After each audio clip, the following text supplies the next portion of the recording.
Hey class, welcome back. It's the Professor of Mess back with another video. In today's session, we'll be discussing You. Well, not you, but You.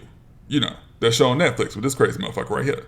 You know the one. Well, anyway, as many of you know, Netflix recently dropped season 3 of You, and it's been all the rage all over social media. So I'll actually be dropping a trilogy of what I'm calling crash course sessions, one for each season. That way, if you need to get caught up to speed or just need a quick refresher before you watch the latest season, or if you've never even heard of You and just want to get a few laughs, this trilogy is perfect. In today's session, I'll be covering season 1 of You, and later on this week, I'll drop sessions with the other 2 seasons. So before we get into today's session, just a quick disclaimer that this video will have all kinds of spoilers. So if you prefer to watch season 1 of You with no spoilers, please feel free to press pause on this video and come back once you've had a chance to finish the season. Otherwise, let's begin. So in season 1, we meet our protagonist, Joe Goldberg, who is your all-American, semi-attractive, allegedly, dorky boy next door / crazy motherfucker who happens to have a tendency of meeting young, attractive women and immediately becoming hopelessly infatuated with the idea of building a life with them. Now, this probably wouldn't make for a very interesting show, except for the fact that Joe isn't able to leave this at just a fantasy. Oh no, our boy Joe is a don't dream about it, scheme about it type motherfucker. He don't just take you out, he stake you out. Ladies, your man might buy you flowers and dinner, but will he jack you for your phone, hide in your shower, steal your drawers, stalk your best friend, lock you in a cage? Didn't think so. Step your game up. So anyway, we learned through the course of the show that Joe actually had a pretty sad childhood. He had an ain't shit ass abusive daddy who used to beat him and his mama on a regular basis, and his mama was a neglectful ain't shit ass bitch who used to leave him by himself while she went out doing her damn hoeing. One day, young Joe got fed up with his daddy putting his hands on him and his mama, so Joe picked up his piece and popped a cap in his daddy's bitch ass. Then Joe ended up being removed from the home and he grew up in a foster care system before eventually being taken in by yet another abusive asshole who used to lock Joe in a damn cage that was actually meant to store valuable books as a form of punishment.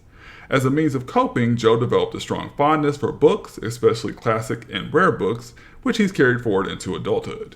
So flash forward to present and we see Joe works as a bookstore clerk. It's bookstore manager. Oh, my bad, bro. Bookstore manager, where he meets Guinevere Beck, who goes by just Beck. Beck is a graduate student and an aspiring writer who catches Joe's good eye one day when she walks into the store looking for a book by Paula Fox. Joe immediately becomes enamored with Beck as she's not only gorgeous, but also shares a similar taste in books, as well as a similar cynical outlook on humanity. Not to mention, Joe nearly jumps out of his damn skin like a 12-year-old boy when he figures out that Beck isn't wearing a bra. Are you not wearing a bra? It was obsession at first sight for Joe, and he looked like he was damn near ready to propose marriage to Beck right then and there until this cock-blocking ass bitch come up demanding customer service. Cock-blocking notwithstanding, Joe decides that before he can determine if Beck truly is worthy of his undying love and adoration, it's only fair that he should get a chance to inspect every damn nook and cranny of her entire existence, right? So our boy super stalker Joe here capes up and gets to work.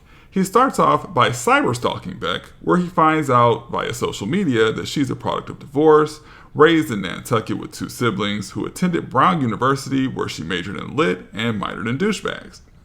He's actually a bit turned off by how prolific and superficial Beck's social media posts are, but he decides that he'll be benevolent enough to give Beck another chance and she'll continue being the subject of his stalking exploits. Is he not merciful? And apparently Beck ain't never heard no damn curtains, which is good for Joe and helps facilitate his stalking process quite a bit. So one night while Joe is on creeper duty, he observes a major douchebag entering Beck's apartment. It turns out this major D-bag is her ex-boyfriend Benji, a spoiled rich kid turned adult loser who currently owns a struggling soda business. At first, Beck tells Benji to fuck off since the last time they went on a date, this romantic motherfucker ended up slipping off to the bathroom and getting done from another woman. But don't worry, cause Benji has a perfectly logical explanation which should help him smooth everything over with Beck. I was wasted. I didn't even finish. I obviously shouldn't have got in the bathroom with any girl that wasn't you. But she said she had good coke, and I've been seriously stressed. Yeah, Beck girl, you sure know how to pick a damn winner. Anyway, I guess that explanation worked, or maybe Beck is just stressed out and overworked and needed some D, cause soon enough Benji and Beck get to fucking right there in the damn window where Joe can see. Joe stands there watching awkwardly like a damn cuck while Benji lays the pipe and then bounces. You'd think this might put Joe off, but actually, no, quite the contrary. Instead, he decides he needs to step his damn stalking game up. It ain't good enough to just stand outside Beck's apartment no more. Now he need to get up in there and really get a good inspection of what the hell is going on. So he sets up a scheme to get inside her apartment the next day by calling in and reporting a gas leak at her address, which the gas company is obliged to come and inspect. Joe shows up at the end of the inspection pretending to be her boyfriend, and the gas company employee is none the wiser. He buys it, and once the inspection is complete, Joe is left all alone in Beck's apartment. It's kind of scary how damn easy that was. So after Joe done read all up and through Beck's laptop, because apparently she ain't heard no damn password protection either, and he damn near gets caught, but then he overhears Beck discussing with her friends that she'll be meeting them that evening at a bar where she's going to read some of her poetry at an open mic. Joe, of course, follows her there, and Beck gets drunk off her ass to calm her nerves before getting on stage. Unfortunately, she went up there and made a damn fool out of herself, got heckled, and left. Dejected, drunk, and alone, Beck stumbled into the train station and accidentally fell onto the train tracks while texting Benji's sorry ass. Thankfully, Super Stalker Man Joe is also there, and he manages to save Beck in what almost looks like one of those romantic scenes from a superhero movie. Well, I said almost. But look, the most important thing is that Beck is safe and sound. And the second most important thing is that Creepy Joe has taken this opportunity to steal Beck's damn phone, which she later assumes she just lost when she fell into the train tracks. Now he can really step his stalking game up. So now Joe has decided that Benji getting on his damn nerves, so he's gonna have to go. So Joe sets up another scheme where he poses as a culture critic from New York Magazine in order to trick Benji's old low IQ ass into meeting with him. Now Benji, of course, jumps at the opportunity to get some much needed publicity for his struggle soda, and because he's dumb as hell, he ain't do a modicum of research to even see what this damn man actually looks like. So Joe's scheme works. He lures Benji down to the basement of the bookstore where he knocks him upside his damn head and puts him into his very own hell and a sack. So a few days go by, and now Beck is starting to get worried because she's been texting Benji and she ain't heard nothing from his old trifling ass. But the good news is that Benji is a heroin addict, so Joe is able to trade a hit in exchange for all the passwords to Benji's cell phone. So Joe takes a picture of a now high out of his mind Benji and sends it to Beck using Benji's phone. That's enough to ease Beck's mind and piss her off. And since Beck seems to be the only person who gives a shit about Benji, nobody else even seems to notice that he's missing. But now Joe is really starting to get tired of Benji's ass, so he decides he's gonna go ahead on and kill him by spiking his latte with some peanut oil, which Benji had already told Joe he was allergic to. Joe decides to burn Benji's body and extract his teeth so can't nobody identify him using his dental records. And for safekeeping, Joe decides to put Benji's teeth in his crazy box right alongside Beck's stolen drawers and cell phone. I should probably point out here that although Joe is a professional stalker, he is actually not some criminal mastermind. And multiple times throughout the season, we get a very clear picture into just how much of a novice Joe really is. For example, he asked Paco, an unsuspecting kid from his building, to go buy a list full of shit that is clearly all the essentials needed to get rid of a body. However, when he's later confronted about this by this kid's stepfather and the cops, he pulls some story out of his ass about him needing all this shit for gardening and a damn barbecue, but somehow it actually works. So rather than him being some kind of crime genius, he really just seems to benefit from a perfect storm of white privilege, dumbass cops, and dumb luck. And this is really a recurring theme throughout the seasons. He never really gets that much better at crime. He just gets whiter, dorkier, and luckier. So anyway, now with Benji out of the way and the cops with their heads up their asses, everything seems to be going according to plan between Beck and Joe. But one remaining obstacle is Beck's BFF, Peach, a pretentious trust fund classmate from Brown who happens to be a direct descendant of J.D. Salinger. Unlike Beck's other friends who are pretty supportive, Peach seems vehemently opposed to Beck's involvement with Joe right from the beginning. She finds Joe creepy and also just doesn't think he's good enough, or rich enough, or successful enough, or good looking enough. or interesting enough, or exciting enough. Well, okay, girl, you might have a point, but still, that's not very nice. So one evening when they're at a party, Joe seizes an opportunity to steal Peach's purse when she isn't looking, and finds a half-naked picture of Beck inside of Peach's food journal. So Joe is like, what the hell is this? So then he's like, well shit, let me go ahead on and steal this bitch's laptop too and break into this motherfucker so I can see what's really going on. So then Joe discovers that Peach got her own damn stalker folder on Beck her damn self. And so Joe is like, oh hell nah, bitch, hold the fuck up. I'm the only motherfucker around here that can be stalking Beck. You better follow the fuck back. So then Joe decides he's gonna have to check a bitch the only way he know how. So Joe gets to stalking Peach and learning all her routines and carrying on. And one day he tried to kill her while she out jogging by running up behind her ass and hitting her in the back of the head with a damn rock. In broad ass daylight. In the middle of Central Park. Which is in the middle of New York City. Which is the largest city in the country. Damn, these writers need to get their shit together. But anyway, Joe is so damn pitiful he couldn't even do that right. So Peach survives the attack, and she don't even suspect Joe because she ain't even worried about Joe. All she worried about is Carpe Diem. And what she really worried about is she want to Carpe Beck's damn diem. So she come up with another scheme. She gonna take her off to damn Paris so they can live happily ever after. But before she does that, she wants to first soften Beck up by taking her out on a trip to her family's estate out in Greenwich, Connecticut for the weekend. So of course Joe finds out and follows them up there, and he ends up getting in a damn entanglement with a deer that causes him to sustain a concussion while he's on his way up there. He awakens to yet another dumbass cop who lets him go despite the fact that Joe is driving a car that doesn't belong to him with no ID and no registration. Somehow, Joe manages to convince this cop that he's some rich asshole that's just been robbed by a group of kids who took his wallet with his ID, but not that $80,000 watch that he swiped from Benji. So Joe arrives at Peach's family estate just in time to sneak in and hear Peach asking Beck to move to Paris with her, under the pretense that it could help Beck with her writing career. Beck isn't sold on the idea, but she agrees to think about it. Alright, now later on, Peach decides that since she knows she's not exactly Beck's type, she figured, well, let me ease on in there. I'm going to invite some man meat over here to the estate, and let's do a threesome, and that'll help me get one step closer to Beck's box.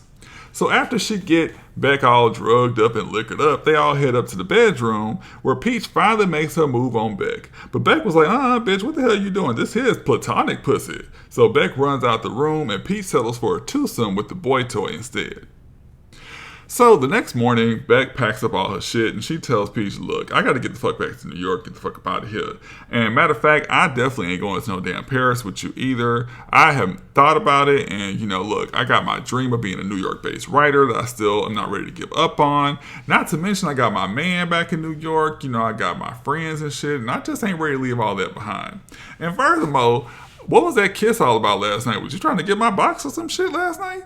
And so, Peach kind of panics and she like, bitch, pussy, bitch, I don't like no damn pussy. No, bitch, I thought you trying to get my damn box. As a matter of fact, now I was just trying to be nice and go along with it and shit so you wouldn't feel bad. And so Beck was like, bitch, stop playing with me. Goddamn well I wasn't trying to get your damn box. But look, I'm just asking you, do you like pussy? I mean, I'm your friend. I ain't gonna judge if you like pussy or nothing. And so Peach, she just damn panicking and she getting all indignant. So Beck's like, look, bitch, I ain't got time for this shit. I gotta go. My Uber here. I'm about to take my ass on somewhere. I'll holler at your ass later. And so Peach come running after her and yelling and shit, telling her she ain't no good friend and she just uses people. Okay, now meanwhile, Joe is actually back in the house watching this whole thing transpire. But after Beck leaves, he starts daydreaming or hallucinating or some shit about his ex named Candace. Joe is watching this whole situation unfold, and then he gets distracted by this daydream. So when he turned around, next thing you know, here come Peach right behind him, and she hit him upside his damn head and knock him out. So when Joe wake up, Peach is standing there with a gun out talking about, Joe, what the fuck is you doing in my damn house? You trying to get my damn box too? And Joe is like, bitch, ain't nobody worry about your damn box. The only box I want is Beck's box. As a matter of fact, I think that's something you and I got in common. So Peach is like, what the fuck you talking about? And Joe's like, nah, bitch, don't play. I already stole your damn laptop and I found that creepy ass folder you have with all them damn pictures of Beck up in there. And then he lied and tell Peach that he actually already gave them pictures to somebody else, an associate of his, who's already been given the instructions that if something happens to Joe on this trip, go head on and distribute them pictures everywhere so everybody know that Peach is a damn creepy ass stalker. So Peach is clearly rattled by this, and so that gives Joe just enough leeway to try to make an escape. But then Peach ends up chasing him and shooting him in the damn leg. And then he rolls over and plays dead. And then Peach takes her ass over there kicking and trying to see if he's still alive. But somehow she's convinced that by shooting the motherfucker in the leg, she'd already killed him just instantly like this. So anyway, when she get to walking back to the house, he wakes up and trips her ass. They wrestle for the gun, and then somehow he ends up overpowering her and killing her. Now Peach is dead, and Joe, of course, stages this all to look like she offed herself. And once again, the dumbass cops and everybody just believes all this bullshit. So after Peach's death, Beck is dealing with a tremendous amount of guilt and grief, so she starts seeing a therapist played by Uncle Jesse. But Joe, being the insecure crazy bitch that he is, he like, oh hell no, Uncle Jesse, that's a panty dropper right there. I better go check this shit out. So then Joe schedules a session with Uncle Jesse, but under a fake identity so he won't know that he's Beck's boyfriend. And when the opportunity presents itself, he breaks into Uncle Jesse's files and listens to his sessions with Beck. But it turns out that Beck really is just talking about her grief. And she also talks about how her relationship with Joe really isn't giving her the space she needs to process her grief. He's really just smothering her. So, in a rare moment of decency on Joe's part, he realizes that he needs to go, back up, give Beck some space. So Beck and Joe end up taking a break, but they do get back together a few months later. But things are a little bit weird when they get back together. Somebody named Fox has been blowing up Beck's phone, and when Joe asks Beck about this, she says, oh no, this is my homegirl from college. But of course, creepy Joe, he'd been looking through her social media, and he found that there's nobody with that name that went to school with her on her social media. So on a hunch, Joe goes and hunts down Uncle Jesse, and he holds him at gunpoint and demands to see his phone. When he looks in his phone, he gets confirmation that Uncle Jesse is indeed Fox. It turns out that Uncle Jesse was fucking Beck, and then he needs some damn therapy his damn self because he started getting obsessed with her too after she told him to leave her the hell alone. I don't know what the hell, Beck must got some of that damn good. Every damn body stalking her ass. So Joe goes home and he confronts Beck, and he like, bitch, you been fucking Uncle Jesse? And then Beck was like, yeah, okay, I was fucking Uncle Jesse, but I stopped fucking Uncle Jesse because I love your Poindexter looking ass. And then, that's all it took because Joe was like, oh, wait a minute, you love my Poindexter looking ass? And Beck is all like, hell yeah, I love your old scrawny Poindexter looking ass. So that's really all it took, and they decided to go ahead on and move forward. So Joe may be done with his suspicions for now, but actually Beck is starting to get a little suspicious of Joe herself. Now you may recall that earlier in the session I mentioned Joe's ex, Candace. Now, throughout the season, Joe has repeatedly had hallucinations and dreams in which he thinks he's talking to Candace. Candace was an aspiring musician, and towards the end of the season, we learned that their relationship ended when Joe caught Candace cheating on him with Elijah. Elijah is a music executive who actually signed Candace to a record deal.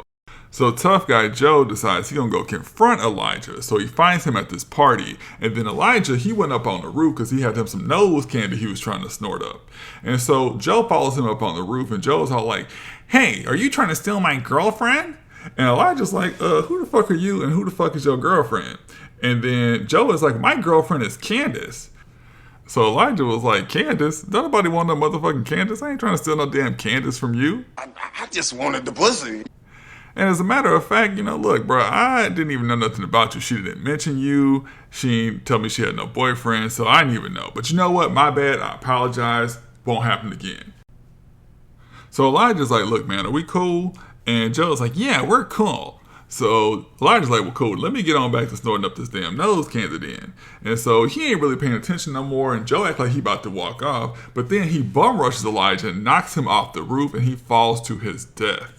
And then, of course, once again, Joe somehow manages to just escape, walk all through the party full of people. Nobody sees him. He's totally undetected. And I guess people just thought that Elijah fell by his damn self. So when Joe gets home, he confronts Candace about whether or not she had slept with Elijah. And she's like, yeah, I fucked Elijah. I sure did. I don't give a fuck. I'll do it again. I'm so tired of your dorky ass. And as a matter of fact, I'm about to get my shit and I'm about to leave your ass. And then he like, you can't leave me because you love me. And she's like, motherfucker, I don't love you. And I ain't never loved you. So move the fuck out my way. So Candace tries to leave, but he catches her ass out in the hallway, knocks her out, drags her down the stairs, ties her up, and takes her out to the woods. And I must say, this got to be the scrawniest damn strong man I've never seen. He can damn overpower anybody, carry bodies twice his size around by himself. He really misses damn calling. So anyway, they get out to the woods, but Joe assures Candace he's not trying to hurt her. He really just wanted to take her out here for a damn moonlight psycho picnic so they can just talk things out and rekindle their damn romance, I guess. But anyway, Candace tries to make a run for it. But of course, this motherfucker is not only Arnold Schwarzenegger, but he's also damn Usain Bolt, because he catches her ass in 2 seconds and damn overpowers her once again.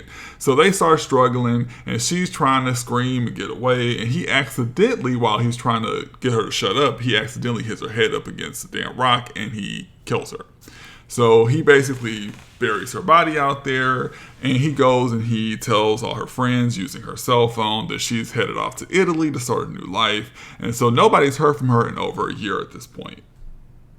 So anyway, back to Beck. So Beck is becoming increasingly suspicious of this whole Candace situation, so she starts doing some investigating.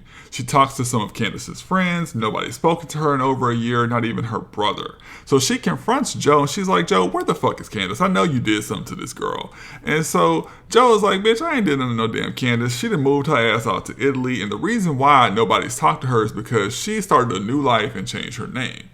Then Joe actually shows Beck the new social media profile of Candace, and Candace has in fact changed her name. So this is enough to kind of convince Beck, but she's still not quite sure. So one day Beck is over to the house, and Joe is like, hey babe, I'm gonna go get us some breakfast. And so Beck is like, all right, cool. So while he's gone, she takes advantage of the fact that he's not there to start investigating. So she goes in the bathroom and looks in the ceiling and finds Joe's damn crazy box. Oh Lord, why did she do that? So she opened up the crazy box, and of course she finds her damn drawers is in there, her diary is in there, her cell phone that she thought she lost on the damn train tracks is in there. But even more disturbingly, she finds Peach's cell phone in this crazy box, as well as Benji's cell phone. Then she stumbles across a glass jar that got Benji's teeth up in there. That's when she really gets startled, and she dropped the damn jar, and it damn breaks in its glass and teeth all over the damn floor. And wouldn't you know it, that's exactly the time Joe decides to reappear his ass up in the house. So Beck try to hurry up, clean everything up, end up cutting her damn finger. So then she's like, let me get the fuck up out of here. So she tries to go, but then Joe walks into the bathroom and he sees his glass on the floor, and then he even notices Benji's tooth is sitting on the damn floor. He looks up, he sees that the ceiling's been messed with, and he knows that Beck has found his damn crazy box. So Usain Bolt, he'll run his ass out there and catch her before she can leave, knock her out, and then Beck wakes up in a hell in a cell. Hell in a cell. So Joe comes and he confesses to Beck about all his damn crimes, but he maintains that he just did it all for her. And so he tells her, look, I want to let you out. I want us to be together, but I just need you to spend some time in there so you can get it through your head how much I love you. And I need to be able to know that I can trust you if I let you out. And he said, well, hell, you say you want to get some writing done. This is perfect time. You got shit else to do. Go ahead and get some writing. So he gave her a typewriter. So Beck decides to take him up on that. So she actually writes a whole damn story about basically how Uncle Jesse did all the shit that Joe actually did. So Beck tells Joe, hey, look, I get it now. I've had time to think about it. And you know what? Ain't nobody ever loved me like you have. You're right about that. So here's what I did. I wrote this manuscript here. We can use this to basically frame Uncle Jesse, and we can go and start over fresh somewhere else. And Joe just sitting here eating all that shit up. He just loving everything she's saying. So he opened up the cage and they start embracing. But then he looked over and he noticed, hey, what's wrong with that damn typewriter? Why is one of them keys missing? Well, I tell you why one of them keys missing, motherfucker, because it was all a scheme that Beck set up to stab your ass with this typewriter key. So Beck runs out and locks Joe's ass in the cage, and she tries to escape, but unfortunately, she doesn't have the keys to get out of the basement. And doubly unfortunately, Joe, like any good psycho, knows you never build no damn cage without stashing an extra key somewhere. So he has the key to the cage, he gets out, he chases Beck down, and unfortunately, that's the end for our girl Beck. So Joe takes Beck's manuscript and anonymously sends it to one of her colleagues, who forwards it on to her literary agent, who forwards it to a publishing house, who actually decides to publish Beck's story that she wrote about Uncle Jesse. To further incriminate Uncle Jesse, Joe goes and buries Beck's body on his property. So he gets arrested and it becomes this huge scandal, but also Beck's book becomes massively popular and it becomes a big hit. So sadly, only in death does Beck become the famous writer that she always aspired to be in life.